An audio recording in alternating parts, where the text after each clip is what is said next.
Hey, can you hear me? Oh, there we go. Okay. Hey, hey. So I was told that you're going to be playing a match on Wednesday. That's true, yes. Yes. And who are you playing against? Crybaby Carly. I have no idea who they might be. Neither do I. Awesome. No worries about that. We're going to make you a winning chess player before Wednesday for sure.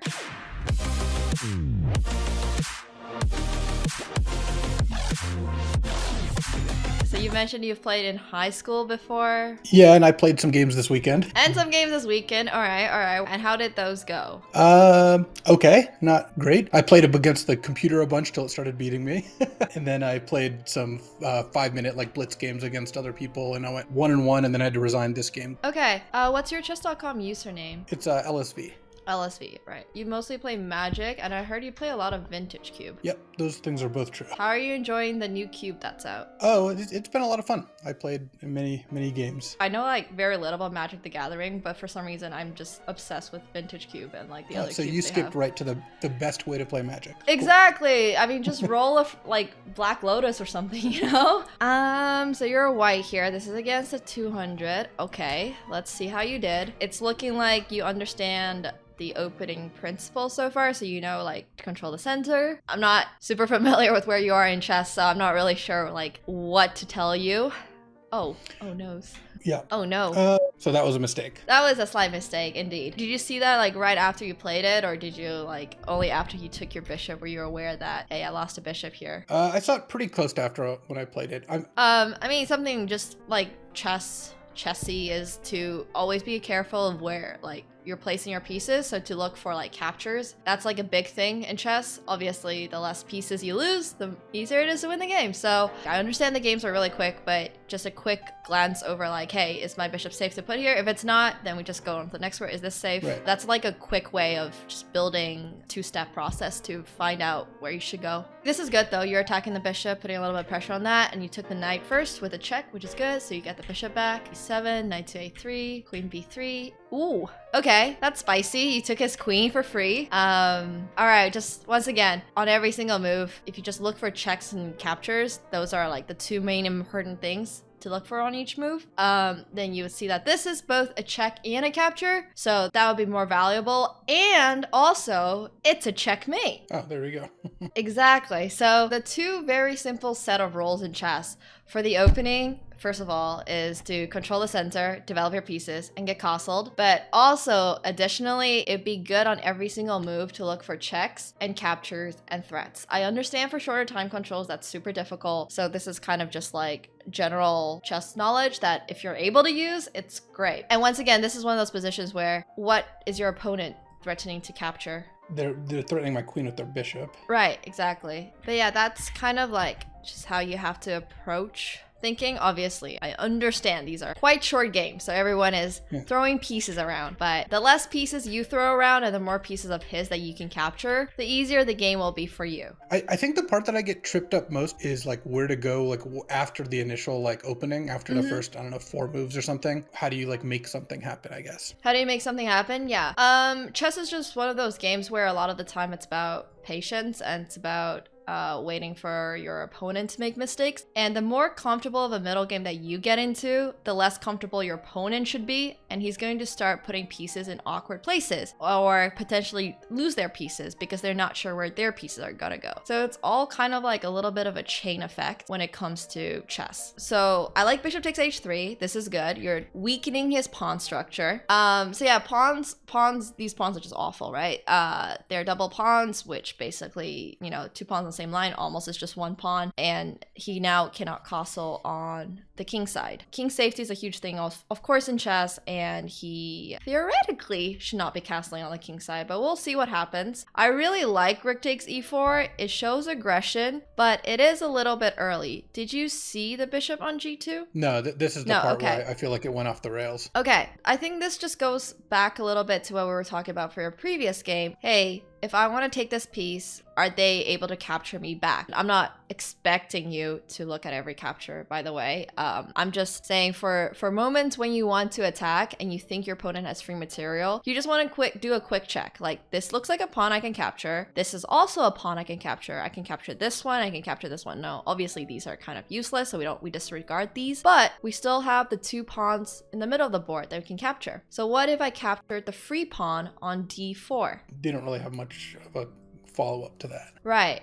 Okay. So usually just winning free pawns is pretty good. So if we were really trying to like prepare for a move like rook takes e4, then we would have to kind of go about it in a different way. We might want to push up our f pawn, right? Because then if we pawn for a pawn, we're not losing a rook. So rook takes e4 is actually not the end of the world in this position because your position is so good. But after queen takes d4, now he is just up a rook and he's able to save his bishop and play bishop f5. So actually in this position, rook to e8, he has to defend his bishop somehow, and I highly doubt he'll be able to find the move like f3, and then you can play a move like queen takes f3, because then this is pinned and his bishop cannot take your queen. But it would probably be better if we weren't in that position in the first place where we had to play to get our rook back. Another general rule is that when you're down a piece, you don't want to swap off queens. Yeah, I did know that, though I also did that this game. Okay, yeah.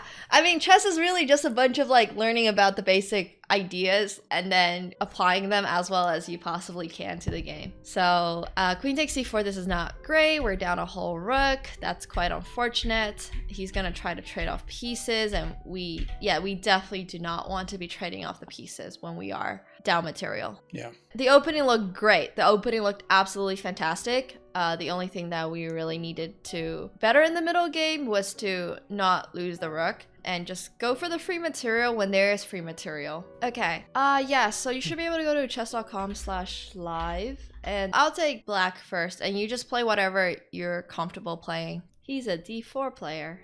Oh, that just hung the bishop. Yes, that was terrible. Yes. That's okay. Totally fine. Now you know that if I play knight to e4, I'm attacking your bishop. Seems like it'd be bad to move that up there. It's actually totally fine to move the bishop to g5. This is a opening. My knight's not doing too hot on e4 as well. It's like pretty far up. I don't think I'm like ever going to be able to play like a 400, but we're just gonna play chill chess. Yeah, I can't say I really have a plan here. I'm just trying not to make terrible moves. I don't know. That's okay. Not making terrible moves is actually a plan. As far as I can tell, you're developing your pieces, you're getting everything out, and you're creating threats against me on the king side. So I would say that is a plan. All right, so this is definitely a middle game, and we can start talking a little bit about what you want to do in middle games. Good job on controlling the center, developing your pieces, and getting castled. That's amazing. Now the main thing is obviously to not blunder your pieces. We never want to lose pieces. So if you're struggling to make a move and you think you're spending too much time, what you can always do is make a non-committal move. I guess maybe trying to get both rooks over there. That's perfect. That's exactly what I want to hear. So let's say black short castles, and my mission to you is that you want to attack the b7 pawn. You can start moving your rooks over like this. Something you have to be always really aware of is what your threats are, right? So if your opponent plays something like knight to e4, what can you play here? Guess I could move the pawn up. Before we think about defending, I want you to always think about attacking. So what I guess I could just move the queen up. Yes. I want you to always see what your opponent's threatening. I like that a lot. I like that you're saying, hey, he's attacking this pawn, so maybe I should move it. You should keep that thought in your head. But before you act on that thought, I want you to also address what can you attack. So that's what I want you to really focus on is, hey, is my opponent going to be losing a piece on this move? Is my opponent going to be like just dropping like a queen or a rook or something, and are they attacking my queen? Do I have a way to take their piece? If not, do I need to move my queen away? A lot of stuff like that. Let's say I play a move like b5. Yes, exactly. That's perfect. So you spotted that instantly, which is really good. Now let's say I play knight to e4. Nothing stands out as being obviously great for me. Okay, this was one of those moments when we had to think about what did black want to do. So yes, black wanted to... I was just going to pin my queen and fork my queen and the rook, yeah. Actually, you also have a bishop that's hanging. Oh, yeah. So that's really important. You just don't want to lose your pieces. So for example, if I'm playing a move like knight e4, now that you know your bishop is hanging, what's a more natural move for you to play? Trade off the bishop, I guess. Exactly. That's perfect. So now you're just going to trade off the bishop and everything is good. I am still attacking your pawn and threatening this, but at least you're not losing a bishop. So if you combine avoiding like losing your singular pieces and then just a lot of like, hey, my opponent has this weak place, or he potentially is going to make a mistake and then this will be weak or something like that. You just combine it with that and then you have your perfect middle game strategy. All middle game strategies are more or less based off of those concepts. Everything else just kind of built on top of that. All right, let's see what you would play as black. Wait, no. Undo. Oh no, not the queen. It was good for a second. Yes. That was a good move. Did you see that your bishop was under attack? Yeah. Okay, good. That's the main thing. Yeah. Okay. Queen to f6. Dude, all right, you're just like picking up steam with this chess thing. We're making huge progress. That's good. So is it better to start advancing some other pawn? It doesn't feel like I can move almost any of these pieces in like a relevant fashion here. It gets a little bit tough. So here we can like go over some ideas. Once again, one of the harder parts of chess is, first of all, to not blunder. Before you've really mastered the art of not blundering, it's hard to go over middle game ideas. A really good idea in general to not lose pieces is if at any time that you see a rook against your queen, yeah, like aimed right smack at your queen, you can bet your butt that something's gonna happen. So this is the introduction of prophylactic thinking. Prophylactic thinking is just you're anticipating what your opponent wants to do, which is, for me, at some point, I want to move away my knight in order to attack your queen, attack this pawn, and all this stuff.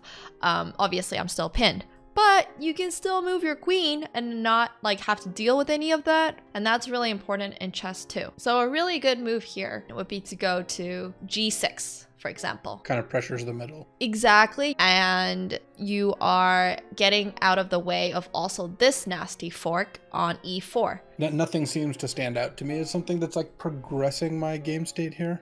What am I threatening though? You're threatening the bishop right now. Yes. I mean, I guess I could just retreat. Sometimes the best move is simply to just be like, oh, I'm under attack, let's defend it. That's a large part of chess too. I think a lot of people feel like they have to always be on the aggression or feel like they have to be on the attack, but it's like sometimes your opponent just runs out of fuel, or maybe it's just like a bluff and they only have this one good move. So it's a lot of that too. I feel like you're somebody who doesn't like to play aimless moves and likes to go for things.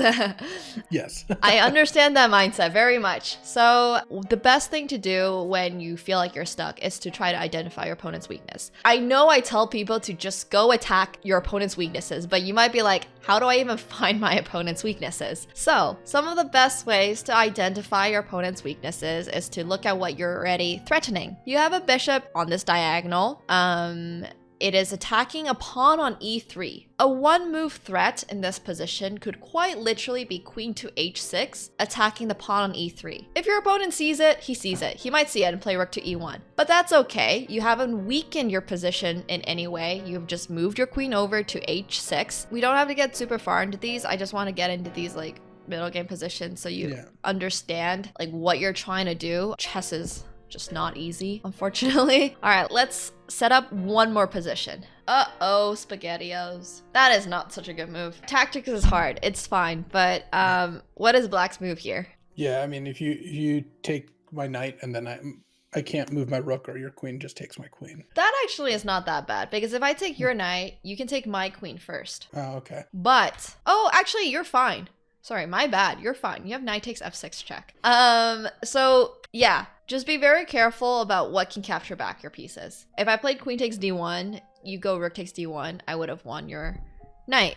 Yeah. But you do have knight takes f6 with a check. So I have to capture first, and then you can capture the queen. I mean, to be honest, I didn't know exactly all that was going to happen. I was just, like... I understand that. And once you get into endgame, I'm sorry, my tactics is also really bad today. This actually works because of checkmate. Okay, so that's my fault. You cannot play e4. See, even I sometimes can't tell. I thought you couldn't play it, thought you could play it, and then thought you could play it again. So I will suggest finding another move here. My fault. You have to basically not let yourself get checkmated. This sounds extremely forehead, but don't get checkmated is a big thing.